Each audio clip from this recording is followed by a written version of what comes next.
Welcome back, everyone. This is Treks to Nowhere.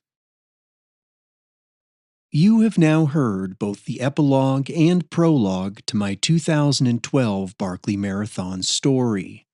In this episode, we'll finish off this three-part series with the story of the race itself.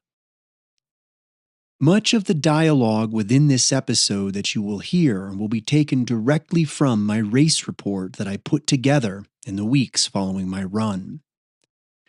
So, sit back and enjoy the story of my time, my 60 hours, out there on the Barkley Marathons course. Friday evening. After weeks of speculation, Laz finally put out the map, and our fears were proven correct. The new section of the course he had warned us about were in fact real and quite terrifying. Thankfully, the entire rest of the course appeared to be unchanged from 2011, so I knew that studying all of the previous race reports was now going to pay off. The new Checkmate Hill would be an absolute monster, though, and would feature over 1,300 feet of climb in just a half mile. The good news is that it wouldn't be until laps 3 and 4 when I would have to climb Checkmate in the counterclockwise direction, assuming, of course, that the loop directions would be unchanged from last year. Up around the campfire at the race headquarters, I turned in my novelty Antarctic license plate in lieu of a New York plate, my original home state, chatted a bit with some folks, and quietly retreated back to my campsite. My new friends, Travis and Alyssa Wildeboer, were sharing a site with me, and I really enjoyed just sitting around and trading stories with them. Turns out we actually had a lot in common, and they both ended up being absolutely critical to my eventual Barkley finish. But more on that in a bit. Saturday morning, I wake up after sunrise on my own. Did I miss the conch? Frantically, I woke up at 7:45 and it was eerily quiet at camp. Did I sleep through the start? I started hearing some people rustling around camp and chattering, and my heart rate came down as I soon realized that I was still okay, and it was just going to be a later start this year. Everyone at camp the night before seemed to think that the conch would blow right at sunrise this year, but I was now beginning to wonder if this wouldn't be another 2009 with a near noon start. How awful I thought, knowing that the forecast was for 80+ degree temperatures. But then, right at 8:11 a.m., the bellowing sound of the conch resonated through the park, and it was a frantic scramble to get ready. I came to Frozen Head with no support of any kind, and had the back of my car strategically laid out with all of my gear prepped and ready for each loop. I began to quickly organize my pack and prepping what I needed for the start, and the hour of preparation went by much faster than I anticipated. At some point about 10 minutes before the start, I was finally ready and stopped to take it all in, and the fact that I was about to start the infamous Barkley Marathons, a race that had consumed my life for the past 8 months. I wished Travis luck and headed up to the gate in a somewhat somber and reflective mood. There were a few short words from Laz, and then a moment of silence to honor those from the Barkley community that were no longer with us. And then at precisely 9:11 a.m., he lit the cigarette to mark the official start of the race. And we were off. Loop 1. I started jogging up the Jeep road towards the trailhead with the lead group feeling good and ready to go. For the entire climb up Bird Mountain, I was in the front with Nick Holland just up ahead and Jared Campbell in tow right behind. About 200 yards behind us are Brett Mowney and Alan and Bev Abbs, as well as a few others. I immediately start wondering if I'm perhaps pushing too hard. I shouldn't be in front of Brett Mowney or Jared Campbell. But I trust my heart rate monitor and continue. At the top, we start navigating the new section to Book 1. In the daylight, it goes quickly. We all grab our pages and we begin the steep and gnarly descent down Checkmate Hill. We all take slightly different lines down, but all end up at the Phillips Creek confluence together and tear out our book 2 pages. It's at this precise moment that I make the first important decision that would eventually lead to my finish. For the race, I told myself that in order to realistically finish 5 loops, I had to complete loop 1 in under 9 hours and 15 minutes. This time was based on years of statistics that I had studied, and also Brett Mowney's recent time for loop 1 in 2011, which also happened to be a night loop.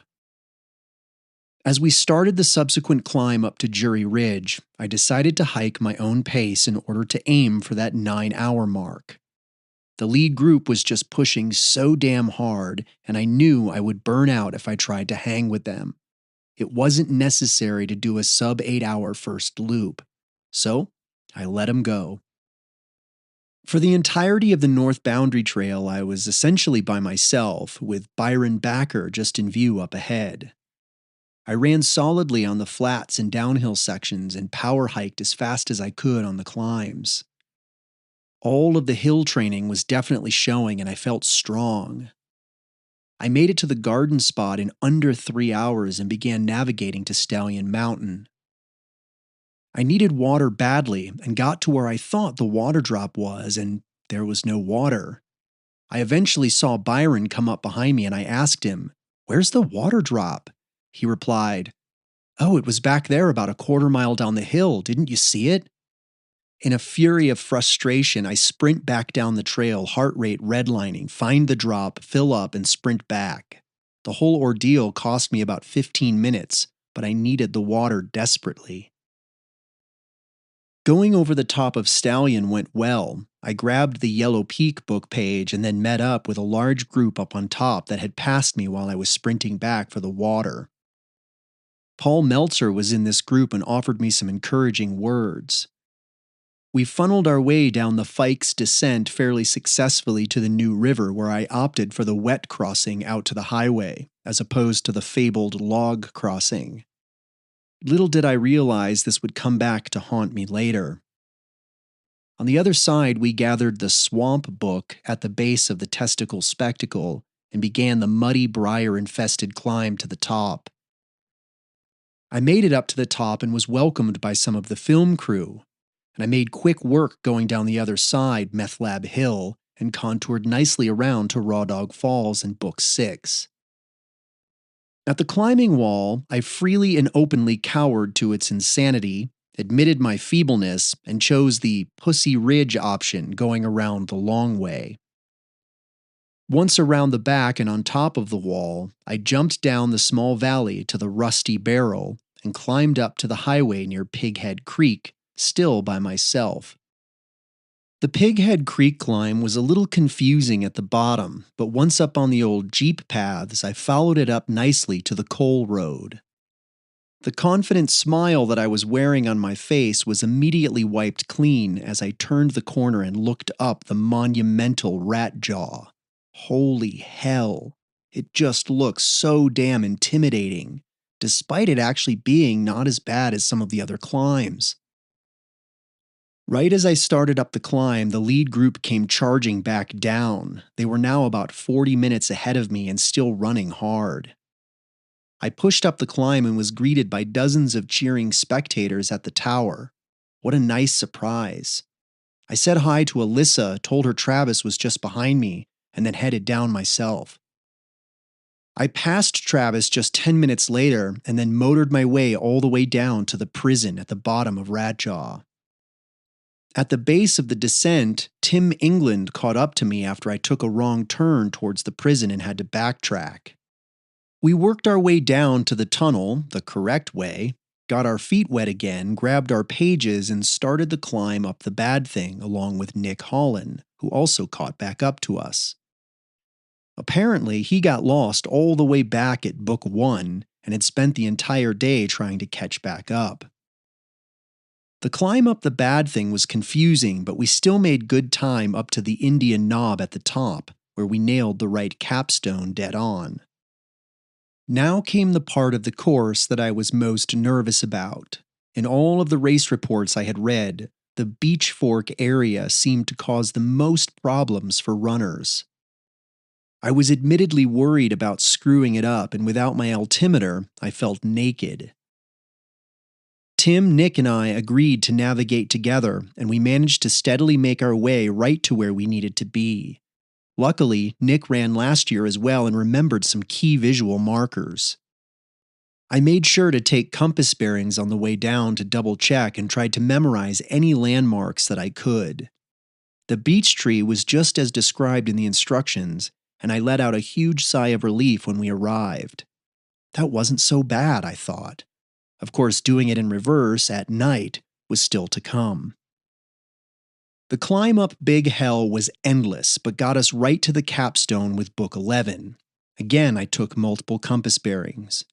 We tore out our pages, and I smiled at the thought of completing my first loop at the Barkley. The jog down from Chimney Top was uneventful. Nick bolted on up ahead, and Tim and I ran in together in just over 9 hours. My goal to break 9:15 was held despite my water drop fiasco and getting turned around at the prison. I was feeling good. Loop time, 9 hours, 7 minutes. Loop 2. I wanted to be in and out of camp in no later than 20 minutes. It was critical to me that I get up past Book 2 before dark. I did not want to have to navigate the new Checkmate Hill section with a headlamp. I turned in my pages and scrambled back to my car to resupply. All I wanted to do was sit and rest, but instead I had to crew myself and restock my pack. I was very glad that I had the wherewithal to make a checklist before the race of exactly what I wanted to do between each loop so that I didn't have to think too hard while I was there. I restocked my food supplies, my salt caps, my water, drank a recovery drink, and then finally sat down to rest for a few minutes. Alyssa offered to boil me some water for a hot soup, and I gladly accepted. It was simply fantastic to put down some hot ramen noodles. As the 20-minute mark approached, I headed to the gate for another go, and I saw Tim also just heading out. Perfect, I thought. I grabbed my number as quickly as I could from Laz and jogged up to meet Tim. We made quick work up Bird Mountain and along the new section, and when we got to Book 1, we found a hiker out looking for one of the documentary cameramen. Apparently, he'd wandered off the trail in the vicinity and was now lost. The search appeared to be well under control, and so Tim and I scrambled down Checkmate Hill while it was still light out. Along the North Boundary Trail, the sun began to set, and we made quick work of the 5 to 6 miles over to Garden Spot.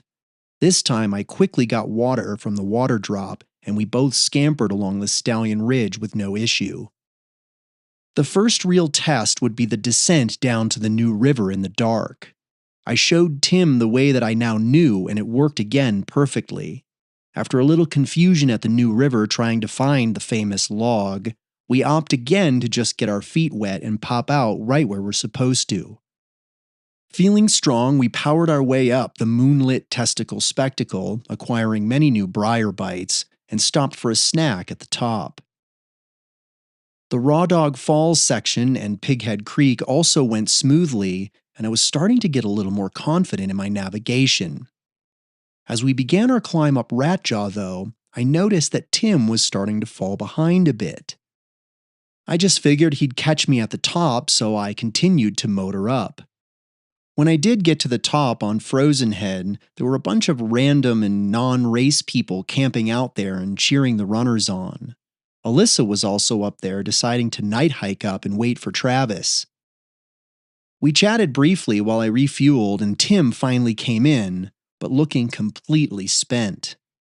He sat down by the water drop completely exhausted and told me to just go on ahead. The thought of doing the following sections in the dark, including the beech tree, was a bit frightening, but I knew that I had to move.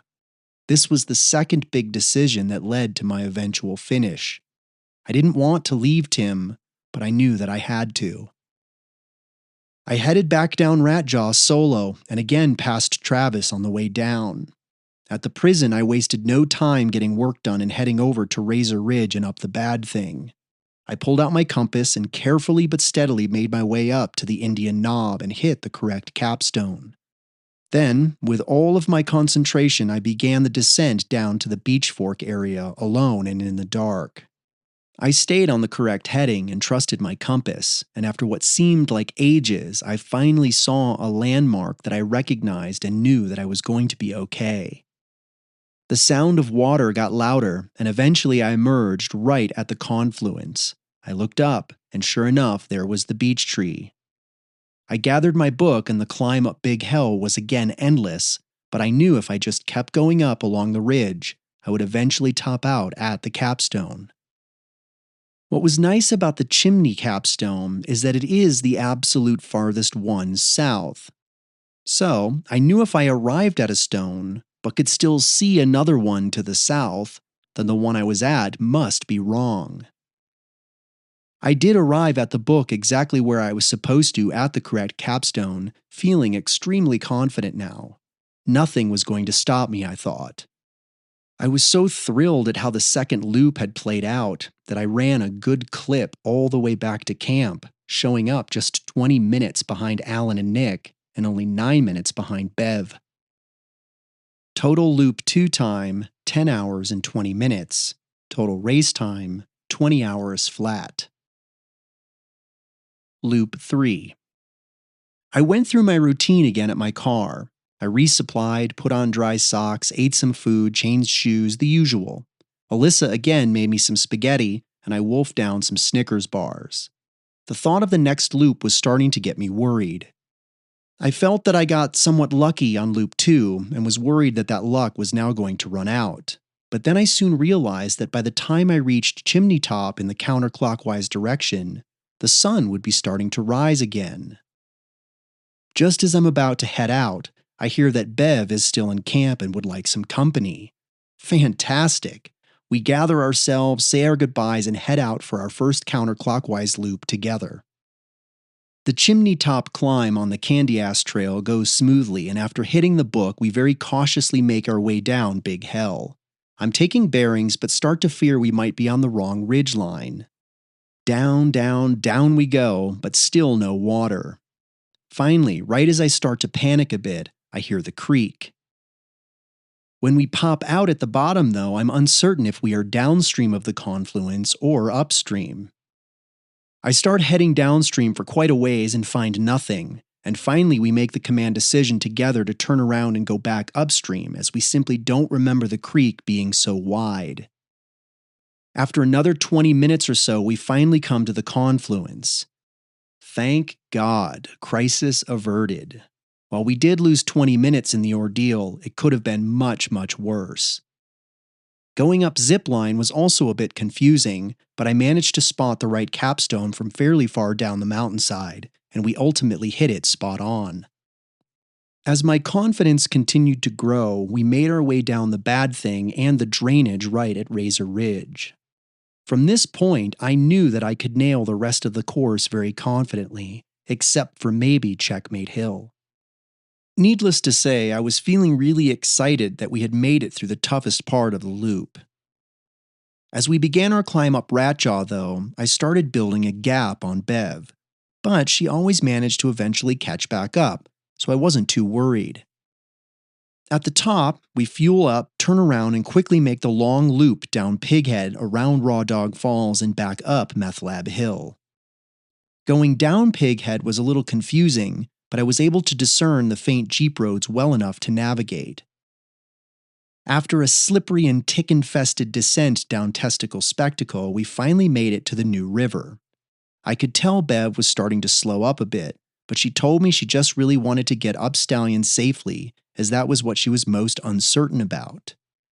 For me, I felt that the climb up Stallion was one of my stronger points on the course, so I decided to go with her the entire way up and lead in the navigation. During the climb, I could sense that we were slowing, but I wanted to at least get to the summit before potentially pulling away. Several times she told me not to wait up for her, but it was nice having the company, and she helped me get through the Beach Fork area. Once on the top, I made the decision to pick up my pace. I figured if she wanted to stay with me, she would. Otherwise, I knew she'd find her way back to camp from that point. I looked back after about 10 minutes and didn't see her.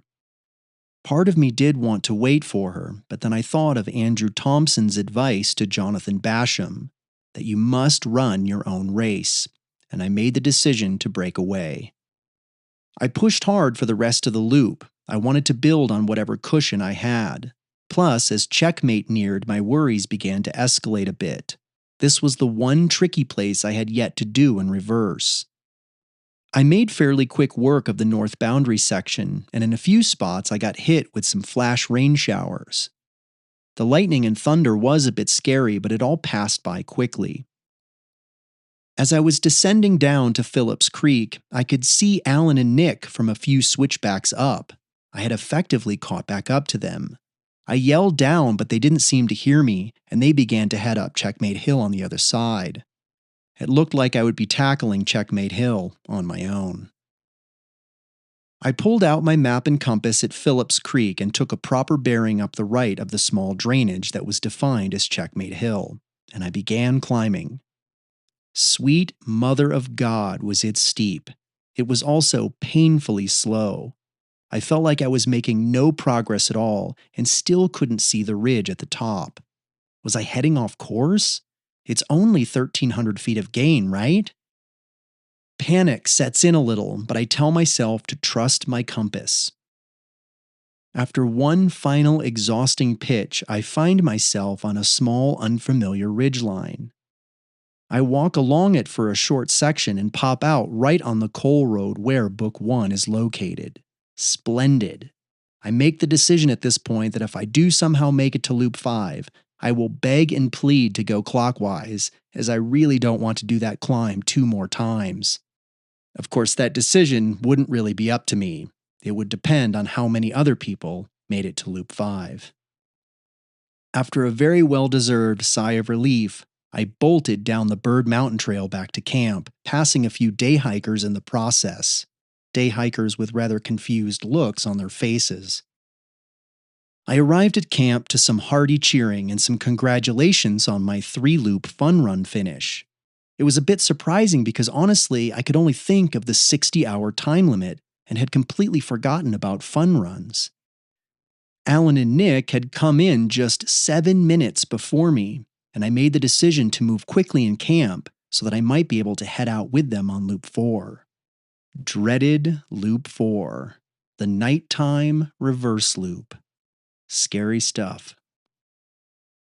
Total loop time, 11 hours and 45 minutes. Total race time, 32 hours and 21 minutes. Loop 4. I go through the motions at my car, hydrate as best I can, and try to enjoy a little bit of rest. I know that there's enough daylight to last until the Beach Fork area, so I'm feeling cautiously optimistic. I get all of my gear and supplies together and sit back in my chair. I realize at this point that I haven't slept a single wink yet in almost 33 hours. Somehow, though, I still feel okay. I look over and notice that Alan and Nick are walking up to the gate to start their 4th loop, so I decide to get my backside moving as well. It takes me a few minutes to get my remaining supplies together, and in my haste, I put on a previously used and still damp pair of socks. I get my new number from Laz and begin a slow jog out of camp towards Chimney Top, not far behind Alan and Nick. In less than a mile, I catch up to Alan and Nick and we decide to navigate to the Beach Fork area together. I'm thinking that this is perfect. We grab our pages at Chimney Top and I start to notice that the bottoms of my feet are beginning to burn quite a bit. This is odd, I think, as I've never had foot problems during a race before.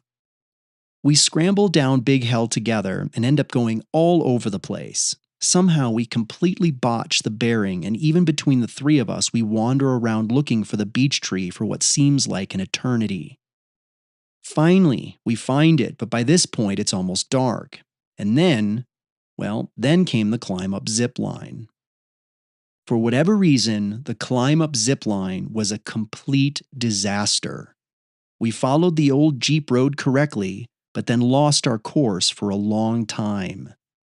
We did continue to climb, but always managed to find the worst patches of briars or boulders and had to keep backtracking. It was absolutely dreadful. I didn't understand how it could be so much more difficult than the last time I had done it with Bev, but nothing was going right. After hours of roaming around on the hillside, we did eventually hit the summit and came around the capstone, but the familiar keyhole slot through the rocks wasn't there. What the hell? Where's the book? I tell myself to calm down, it's going to be okay. I ask Alan, the Indian Knob capstone with the book is the farthest one to the north, right? Maybe. Well, do we see another capstone to the north? I'm not sure. Maybe? Maybe yes or maybe no. I could tell by this exchange that we were all getting tired and we weren't thinking straight. We ended up pacing around on the summit for another half an hour trying to find the right capstone. I was trying to lead and felt like I was chewing into everyone's reserve time. I was tired, cranky, and frankly starting to whine a bit. I was just so damn frustrated. We did eventually find the book and began a more collected descent down the bad thing, but again it went poorly. We wandered between ridge lines as we descended, unsure which was the correct one, and eventually we saw the prison lights and just started aiming for those. Finally, after over 5 hours, we arrived at the prison. I was morally deflated and very angry at myself, yet somehow I had to crack a smile knowing that I had just had my out there moment talked about so often in Ed's book. I guess in some way we all have to earn those moments, and I had just earned mine. I knew that I could get myself all the way back to camp at this point without issue, but I was also starting to notice that the burning in my feet was getting much more intense. On the climb up Rat Jaw, both Nick and Alan began falling behind. I decided very quickly that I wasn't going to wait. I simply couldn't afford to. I made a hasty turnaround at the top and then quickly made my way down to the coal road. Nick had actually caught back up to me and even went on ahead, which got me excited that he had found some new energy. On the descent down Pighead Creek, I got confused and lost briefly and made a couple of wrong turns. I figured Nick would now be way up ahead at this point, but when I made it to Raw Dog Falls in the next book, something happened. As I turned the corner, I found Nick sitting on the ground by the book, half asleep. He started talking to me, but his speech was slurring and he was half in and half out. He looked at me and told me he just needed to rest a bit. As much as it pained me, I knew that I was going to have to leave him. I started the climb up Meth Lab Hill and was quickly far ahead of Nick. I went up and over the top and then down a very muddy and slippery spectacle on the other side. At the bottom of the descent, I turned back around and did notice a headlamp at the top, and this gave me a little encouragement that Nick had gotten a second wind and might catch back up. Sadly, though, I would never see him again. As I made my way up the stallion climb and onto the north section, my focus shifted entirely to the wretched pain I was now feeling on the soles of my feet. What the hell was wrong with them? I had never had any sort of blister or maceration problems before, so why all the pain? Any time that I planted my foot on even a slight angle or slant, it made me wince and grimace in pain. Thankfully, most of the North Boundary Trail is flat trailhead, so I was able to bear it, but this all changed when I hit checkmate. As I began the awful climb a second time, every step sent searing pain from my feet up into my entire body. This was the longest and most excruciating climb of my entire life, and my eyes were literally welling up from the pain. When I did finally make it to the top by some unexplainable force of will, I started walking to the Bird Mountain Trail. And then came the moment, a genuine major turning point in the race. As I approached the Pillars of Doom, I looked at my watch. Somehow the checkmate climb took me over an hour, and now I had only 14 hours left to finish a fifth loop. Add to that the fact that I still had to get back to camp and that I hadn't slept, and suddenly it felt as though the walls were closing in. I sat down on the trail and took my shoes off. My feet were a complete disaster. Huge blisters, macerated skin, and bloody raw spots everywhere. Simply a nightmare. I screamed every profanity you can imagine at the top of my lungs. My legs felt great. I wanted to run, but my feet were shredded. I yelled and cursed at myself for putting on those wet socks. And then I took a deep breath and a subtle smile returned to my face. I had accepted the reality that my race was over, and I had made the decision to quit. I poured whatever water I had left over my head and took in my surroundings. It was a peaceful sort of calm, knowing that my race was done. I pulled out a little note that I was carrying that my partner gave me. It had a picture of a 4-leaf clover on it to give me luck. I suppose it did help me to get through 4 loops successfully. As I was putting my socks and shoes back on, grimacing at the pain, I started to think about all of the countless hours of training and hill workouts that I did so that I could touch that 5th gate, and it made me so angry. I thought about that card and how I didn't want to let my partner down. And then a small thought crept into my mind. That thought was Travis. For whatever reason, he just seemed like the kind of guy who might know how to deal with bad feet like this. Maybe, just maybe, he might know a way to pop my blisters in some way or tape my feet somehow or something just to get me one more lap. Of course, I didn't even know if he'd be at camp or if he was maybe just a few miles behind me on his 4th loop. But it didn't matter. I had to try. Even if Travis wasn't at camp, I figured there were maybe other people there that might have some kind of magic fix. Again, I had to try. I told myself before I started the race that I would not quit, and I meant it. And so came the next major turning point in my race. And I ran. I ran hard. I ran fast, and it felt like I was running on raw nubs. I started singing loudly in order to distract myself from the pain. When I made it back down to camp at the gate, Travis was there waiting for me and giving me all sorts of great encouragement. He said to me, "John, you're in great shape and you're actually ahead of where JB was in 2010. I looked at him and said, "Travis, I'm in really big trouble, man, and I don't know if it's fixable." Loop time, 13 hours and 30 minutes. Total time, 46 hours and 26 minutes. The 5th and final loop.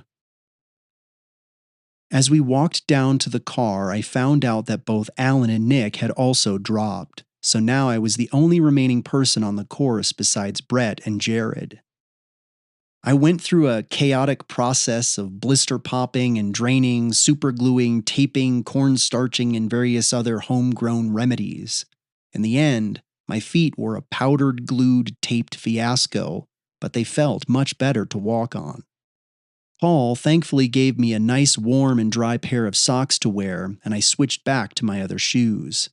As I stood up and realized I might still have a chance, I sincerely thanked everyone for patching me so well and headed up to the gate to make history. "Laz, I'd like to go out on my 5th loop, please." "All right, well, it looks like you'll be going in the clockwise direction." I smiled and nodded back. "Fantastic." "Here's your number. Be safe out there."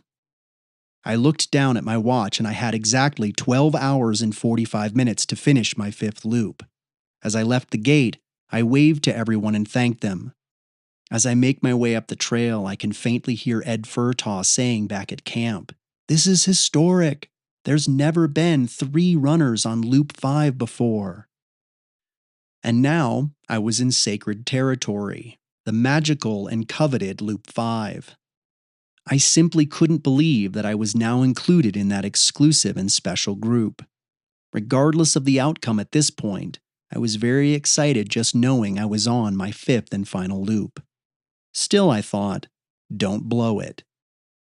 As I headed up the Bird Mountain trailhead, I could hear Laz ringing the Swedish bell indicating that I was starting my bell loop. Somehow I managed to force out a small grin on my face. For this final loop, my strategy was simple. Bank as much cushion as I could while the feet weren't too painful, and while I was on the north section. I knew I would need it when it came time for the beach fork at the end.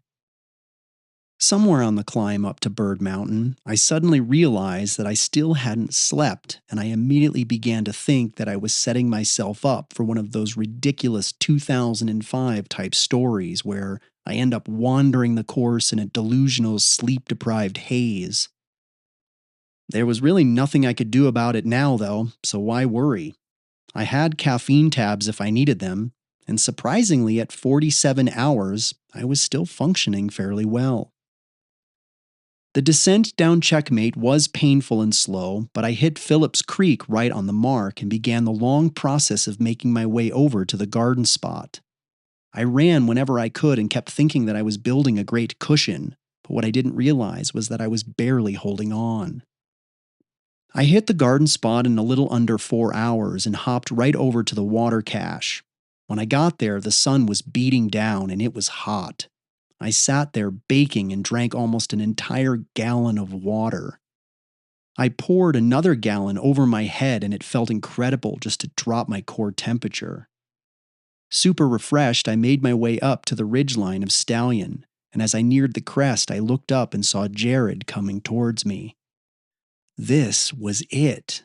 This was one of those very rare and magical moments in the Barkley Marathons when two runners pass each other on Loop 5. And it was happening to me. We exchanged a few words and I had a ridiculous grin on my face. I will never forget that moment. Two strangers meet in the middle of the woods, in the middle of nowhere, on the same quest. I immediately think back to that very first climb up Bird Mountain on Loop 1 when Jared and I hiked together. With a somewhat surprised look on his face, he asks me, "Are you on Loop 5, John?" "Heck yeah, I am." "Awesome, let's make this a 3-finisher year." And then he was gone. Now, absolutely energized, I made quick work across Stallion and down the Fikes descent and found myself at the new river. My feet were still doing okay, but starting to hurt a little bit again, and I knew if I forded the river and got my feet wet, I would likely not finish. I needed to keep them dry, so I spent a few precious minutes searching around for a safe crossing, and I did manage to find some rocks to hop across just nearby. If only I had looked for these rocks earlier in the race. Once safely on the other side, I knew the climb up the spectacle would be blistering hot. I decided it would be worth it to use 5 precious minutes to lay my upper body back into the river. It was truly magical as the cool water flowed over me, and I did not want to get up. A brief glance at my watch, though, gave me cause for alarm as I realized I was a little behind my original schedule now.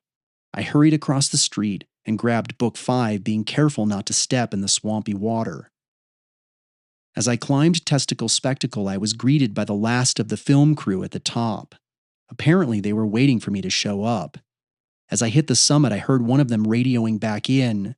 "John is headed down the power line now and still moving well."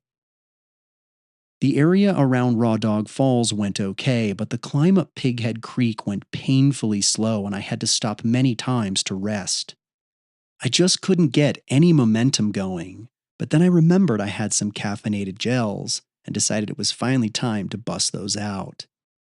I was worried about a potential caffeine crash later, but I simply needed the jolt. When I rounded the coal road to Rat Jaw, I was actually relieved. As awful as it looks, I had come to realize over the 5 loops that it was actually one of my favorite climbs. It progresses fairly quickly, and it's easy to navigate. Plus, you get the possibility of spectators at the top. I wondered, would there be anyone at the top this time? I push my way up Middle Rat Jaw and come to the turning point on Upper Rat Jaw where the tower first comes into view. I squint. Are those people? And then I hear it. I hear the distinct voices of two people calling my name and cheering me on. Sure enough, two of the other runners had hiked up to wait for me. It nearly brought me to tears. There's nothing like a little extra motivation to get me to the top. When I hit the tower road at the top, they go on to tell me that the park ranger had actually come through and taken all of the water and the book from the checkpoint, thinking that the race was over. I start to panic. Don't worry, they tell me. We got the book back and a single jug of water for you. I'm immediately relieved, but then I think, what if they hadn't hiked up to the top? What would I have done? Would Laz have even believed me if I told him that the book was gone?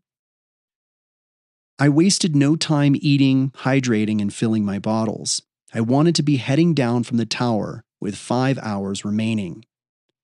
As I began to tear back down Ratjaw, I hear the two runners call out asking me if there's anything I'd like at the finish.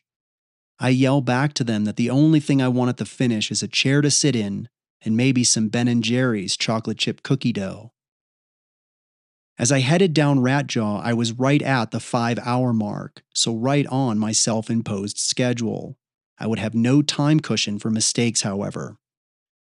I was getting hoots and hollers from the two guys at the top until I was well out of sight. It really was a wonderful boost and helped me fight off the exhaustion.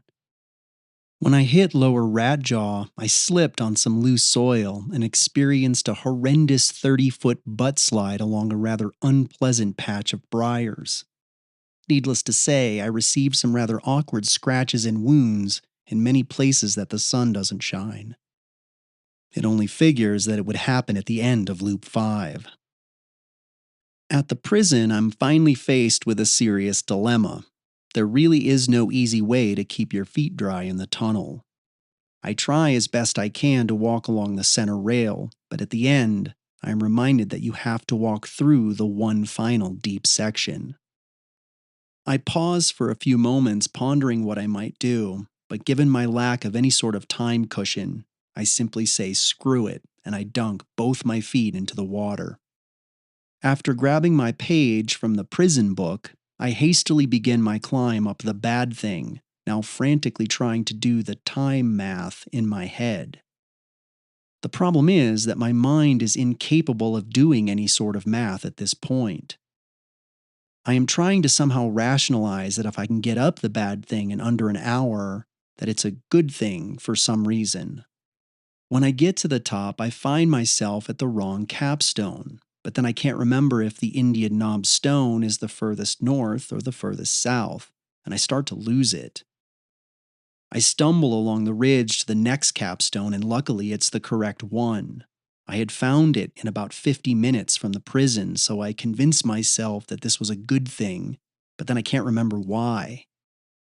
My mind was beginning to get very cloudy at this point, so I simply went through the motions at the Indian Knob Stone almost robotically. When I started the descent down zipline, I picked a terrible line. I couldn't remember so many awful rocks and had to constantly stop and backtrack. My feet were wet and beginning to fully throb again as well, and it was all starting to fall apart. And then an utter moment of panic struck. I suddenly came to realize that I had no memory of tearing out the book page back up at the Indian Knob capstone. I was already 30 minutes down the descent, so I frantically started opening my pack and pulling out my baggie of pages. My first thought at seeing this baggie of pages is that I had no memory of taking it out at the top. I carefully begin to count the pages. 6, 7, 8, 9. 9, is that right? Or is it supposed to be 10? Why is this so hard? Let's see. Checkmate Hill, Phillips Creek, Garden Spot, Raw Dog, no wait, Yellow Mountain. Dang, I can't make this make sense. After about 10 minutes of panic, I finally realize that I have just the beach page and the chimney page remaining, and that there are 11 pages on the course. So 9 pages was correct. I had pulled the page from the Indian Knob Stone. I just couldn't remember. At this point, I had wasted 10 minutes and I still had to get to the beech tree before it fell apart even more. My feet were throbbing intensely at this point, and I wasn't seeing any recognizable landmarks. I frantically checked my watch every 5 minutes on the descent, and I kept redoing the math to think how much time I'd need to get to camp before the cutoff. And then I saw something. There was a familiar tree. It had these little fungus discs growing on them, and I remembered it. And then I quickly looked to the right and saw the old Jeep road, and it was at this exact moment that I first began to feel like I might actually get through the race. I might actually finish the Barkley Marathons. I followed down the Jeep road and then bushwhacked my way to the confluence and came right out at the beech tree. I splashed some cool water on my face and neck and began the last climb of the race after grabbing my penultimate book page. Each step that I made it up Big Hell, I thought to myself that it was one step closer to that last summit. And as I neared the top, I caught a glimpse of a faint track in the leaves. I knew that I was right on target to hit the stone, and I looked up and I saw the capstone and I was overjoyed with excitement. But then as I approached it, it suddenly morphed into a fallen tree. What just happened? Well, it turns out that I had just had a real hallucination. Interesting, I thought, but then I start wondering to myself if I'm even on the right mountain. Did I climb the wrong ridge line? My mind was so barely holding on at this point that I start convincing myself that I'm on an entirely different peak at this point. But how's that even possible? I mean, there were tracks right there in the leaves. It continued to fall apart for me, and fast, and now the sun was also starting to set. I just kept climbing, hoping that something good might happen, and at the point where I was ready to absolutely give up and lay down on the side of the mountain, I saw a faint outline of something ahead. Another hallucination, I thought? Well, it kind of looked like it could be the capstone, though. As I walked up to it and the ground leveled out, I could see the corner of the plastic baggie holding the book. I had made it to the final checkpoint. I sat down on a rock in the fading light, tore my final Barkley page from its binding, and took in a very long and deep breath. I savored the moment. Here I was, alone on the third night of the Barkley, just a few miles from camp, with all 55 pages now collected. Simply unreal. It was an incredible feeling. I glanced down at the book and noticed the title, Is This Your Day? And was immediately jolted out of my fog. I have to get moving, I thought. The race isn't over yet. How embarrassing would that be to miss the cutoff, but still have all the pages? I look at my watch quickly, 1 hour and 20 minutes remaining, and I think to myself, I can still do this. As I start to walk along the ridge back to the Chimney Top Trail, I realize that my feet have completely and altogether gone south at this point. I figure if I can just make it to the nice tread of the Chimney Trail, I'll at least be able to hike quicker. I grimaced and groaned my way along the capstones until I hit the main summit and the trail back to camp. 1 hour and 7 minutes remaining. I started to descend, but quickly realized that the steep section at the top is causing me excruciating pain in my feet, so I have to take it slowly. I tell myself that I'll make it up once I get on the more gentle switchbacks. When I do hit the saddle and the switchbacks, I now have 60 minutes exactly, and I start hiking even faster, even trying a sort of hybrid jog hike. It's ugly, but I'm moving. As I near the creek before the final climb up to Rough Ridge, I start stumbling a bit. I can feel my head floating around and I realize that I'm genuinely starting to lose it. Just one more climb, I tell myself. I make the handful of switchbacks up to Rough Ridge, and when I'm at the saddle, I stop for a brief moment. I look down on the trail, give it a big fat middle finger and tell it to go to hell. I also tell it, rather politely and I think even in a Scottish accent for some reason, that it can kiss my ass. although I probably said arse. I look at my watch. 42 minutes remaining. I put down half of a caffeine tab just to be safe and begin the final switchbacks down to the road. Every switchback I turn, I can feel the yellow gate and my Brett moment getting closer, and it begins to well up inside. I round another switchback, and now I can see a faint light down on the road, and I can't hold it in. I let out an enormous scream. I pump my fists in the air and I yell at the top of my lungs to wake up, frozen head, because I'm coming in. I dig out my backup headlamp at this point as it's now sufficiently dark, and I realize that it was the only headlamp I remembered to pack for Loop 5. I reach the sign indicating the turn to the ranger station at the bottom of the descent, and I follow straight up to the bridge. I cross the river and make my way towards the picnic area when I notice a few small lights through the trees. I look down at my watch and now have 30 minutes remaining. For the first time in the entire race, I finally and calmly admit to myself that I'm actually going to finish. Suddenly, all of the pain in my feet is now gone. I pop out near the parking of the picnic area, and there's a van with some of the film crew that had waited to see if I would make the cutoff. They were hoping to film my final run into camp, and they just couldn't hold back the cheers. I didn't really know who they were at first, as all I saw were their headlamps, but I didn't care. I had only one single mission left: to hop over to the Deus footpath, jog up to the big bridge, and then run up the road to that magic yellow gate. All I wanted was a release from the anguish. I hit the big bridge with 23 minutes left, and I rounded the corner up the road into camp. I could feel myself beginning to sway and stagger a bit as the last little adrenaline rush was making me dizzy. I rounded the last corner and still didn't hear anyone in camp, but then I caught sight of the gate and the cheers began to roar up. I managed a delicate and feeble jog up to the gate, reached my hands out, and slowly brought them down. For the briefest of moments, time stopped, and I experienced the entire constellation of emotions that came in the final seconds of the race.